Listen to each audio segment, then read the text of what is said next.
Hello friends, welcome back to the channel. Welcome back to SBA Prepping, Survival, and Bushcraft. How y'all are? There's something I wanted to talk to you about tonight, and I think it doesn't get a whole lot of conversation, I don't believe.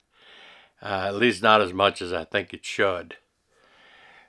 There are two schools of thought when it comes to being a prepper and prepping for SHTF. And you either are bugging in or sheltering in place or bugging out, which you're going to leave your location and go to a remote location or compound or your bug out location. And a lot depends on what scenario you are prepping for.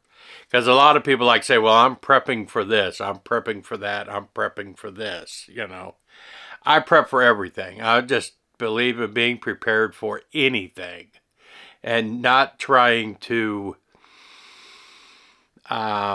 pinpoint or become proficient in one thing, because you have no idea what's going to happen.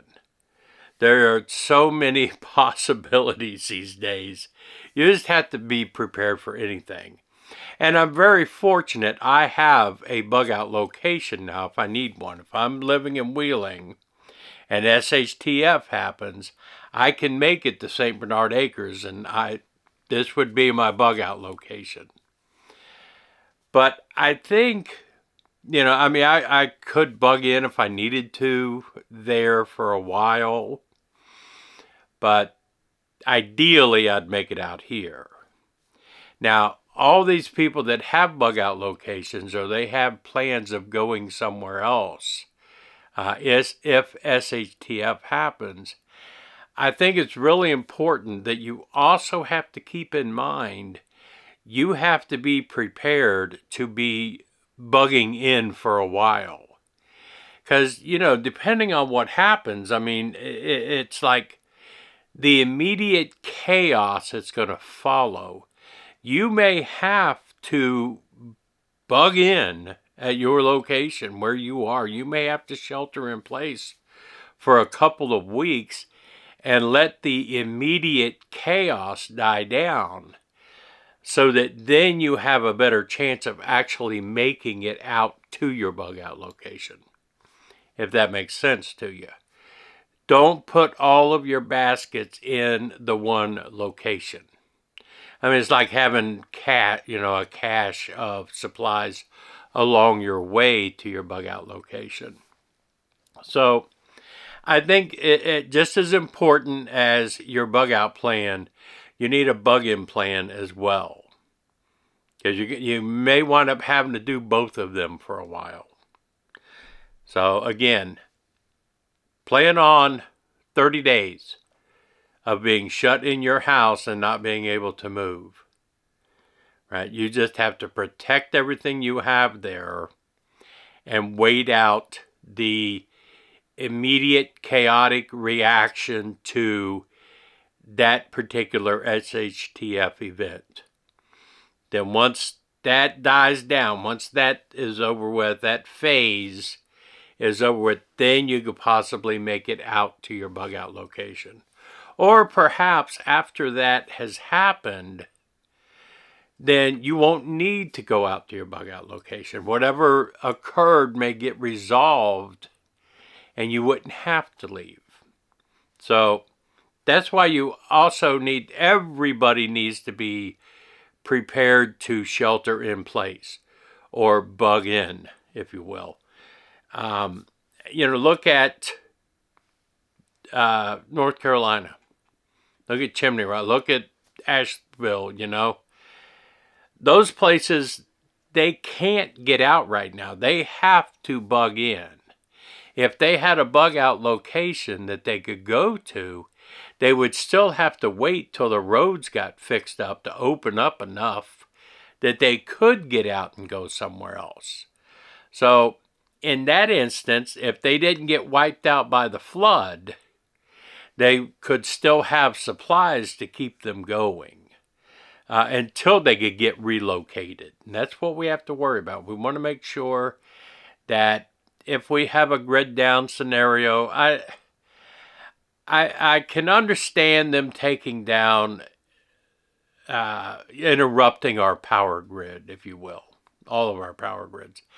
I don't think an EMP would happen where it would take out everything, but there's a very distinct possibility that they could, disrupt our power system. Financial collapse is going to turn everything into turmoil. Civil unrest, just war, which it's around the corner.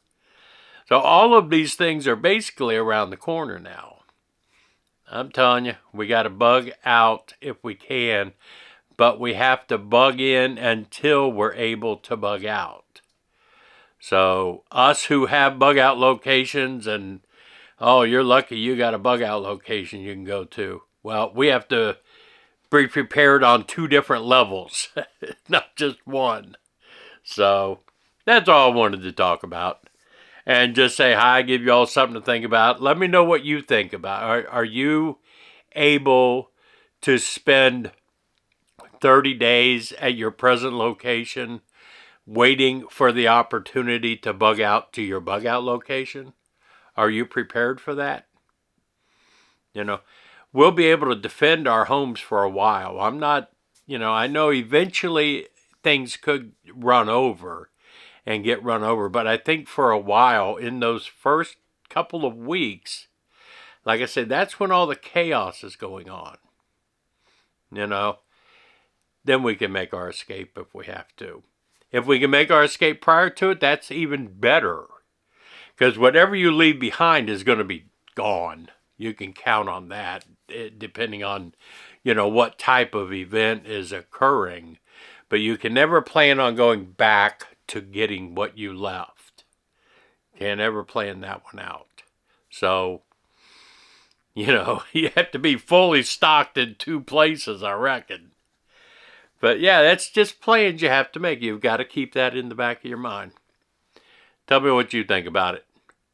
But this is Joe out here at the cabin at St. Bernard Acres. Glad you're with me on this channel. Let's get this thing rocking and rolling. Remember to like, share, comment. Give me your ideas. Give me things you want me to talk about. Give me things you want me to show. But we're going to get into this prepping. There's no doubt about it. We are in times where it has to get serious. And that's what I'm going to do with this channel. Appreciate y'all hanging out with me. I'm out.